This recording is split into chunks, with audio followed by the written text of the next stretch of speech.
Doctor B Sivaprakasam நுகர்வோர் பாதுகாப்புக்கு இன்றைக்கு சீரியல் நம்பர் 60. இட்லிக்கு 30 ரூபாய் வசூல், ரூபாய் 30,000 அபராதம் விதிப்பு.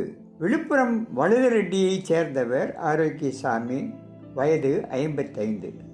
இவர் 2022 செப்டம்பர் 23 மதுரை சென்னை வைகை எக்ஸ்பிரஸ் ரயிலில் பயணித்தார்.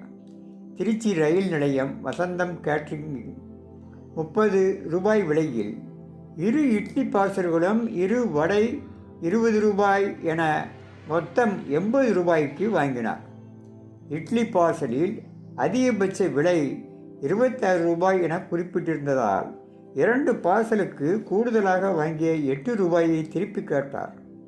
ஊழியர் அலட்சியமாக பதிலளித்தார். விழுப்புரம் ரயில் நிலையத்திற்கு வந்த ஆரோக்கியசாமி திருச்சி கோட்ட ரயில்வே மேலாளரிடம் புகார் தெரிவித்தார். விசாரித்த ரயில்வே அதிகாரி கேட்டரிங் நிறுவனத்திற்கு 1000 ரூபாய் அபராதம் விதித்தார்.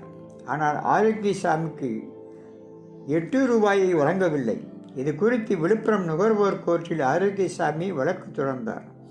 இதில் 8 ரூபாய் கூடுதல் கட்டணம் வசூலித்து மன உளைச்சலை ஏற்படுத்திய கேட்டரிங் நிர்வாகம் 20,000 ரூபாய் நஷ்டீடு தரவும், வழக்கு செலவாக 10,000 ரூபாயை புகார்தாரருக்கு 45 நாட்களுக்குள் வழங்கவும், மேலும் அந்த 8 ரூபாயையும் திருப்பி கொடுக்கவும் நீதிபதி உத்தரவிட்டார்.